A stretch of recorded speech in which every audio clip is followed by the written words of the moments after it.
आज विश्लेषण में सबसे पहले बात अखिलेश की चौधरी चाल की, क्योंकि जो सस्पेंस राज्यसभा के तीसरे उम्मीदवार पर था वो खत्म हो गया।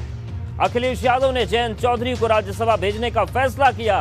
मतलब कपिल सिब्बल, जावेद अली के बाद अब जयंत चौधरी अखिलेश के तीसरे खिलाड़ी होंगे। लेकिन बड़ा सवाल यह है कि अखिलेश ने आखिरी वक्त पर ही जयंत को क्यों चुना।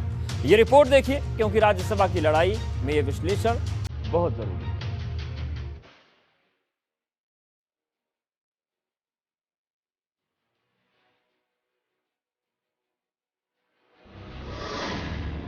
जयंत के लिए डिंपल की कुर्बानी, अखिलेश का तीसरा खिलाड़ी।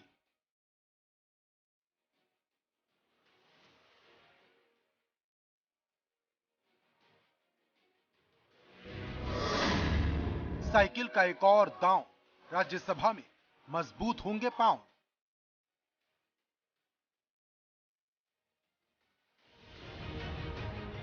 यूपी की 11 सीटों पर होने वाले राज्यसभा चुनाव के लिए समाजवादी पार्टी ने अपना तीसरा और आखिरी पत्ता भी खोल दिया, क्योंकि कपिल सिब्बल और जावेद अली के नॉमिनेशन के बाद सबकी नजर इस बात पर थी कि तीसरा नाम किसका होगा।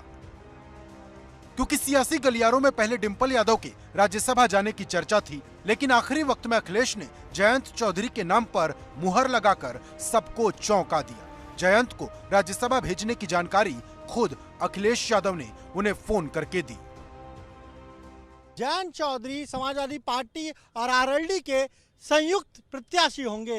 हालांकि पहले डिंपल यादव के नाम की चर्चा थी कि समाजवादी पार्टी तीसरे उम्मीदवार के तौर पर डिंपल यादव को राज्यसभा भेजेगी, लेकिन जयंत चौधरी के नाम की घोषणा कर अखिलेश यादव ने ऐसी गुगली फेंकी है जिससे गठबंधन भी मजबूत रहे और गठबंधन पर सवाल उठाने वालों के मुंह पर ताले भी पड़ जाएं।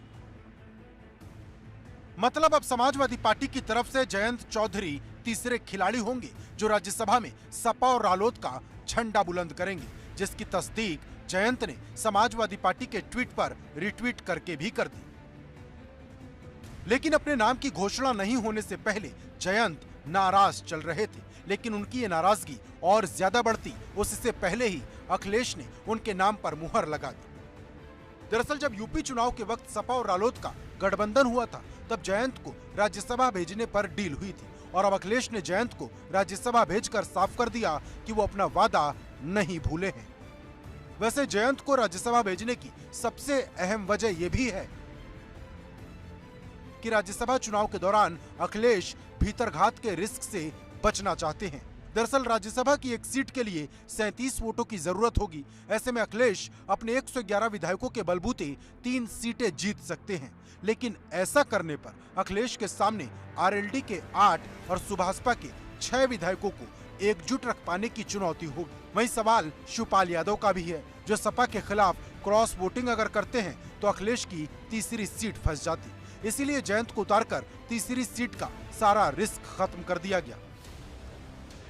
आपको बता दें कि यूपी में 10 जून को 11 सीट पर चुनाव होने हैं, जिनमें 7 सीट पर भाजपा और 3 सीट पर सपा की जीत तय मानी जा रही। लेकिन सवाल उसी 11वीं सीट का है, जिसके लिए ना तो भाजपा के पास नंबर है और ना ही सपा के पास, क्योंकि 3 सीट जीतने के बाद जहां सपा गठबंधन के पास सिर्फ 14 विधायक बचेंगे, वहीं भाजपा के पास 7 सीट जीतने के बाद 14 विधायक ही बचेंगे। ऐसे में 11वीं सीट कौन जीतेगा, ये सबसे बड़ा सवाल है। Bureau report, ABP Ganga.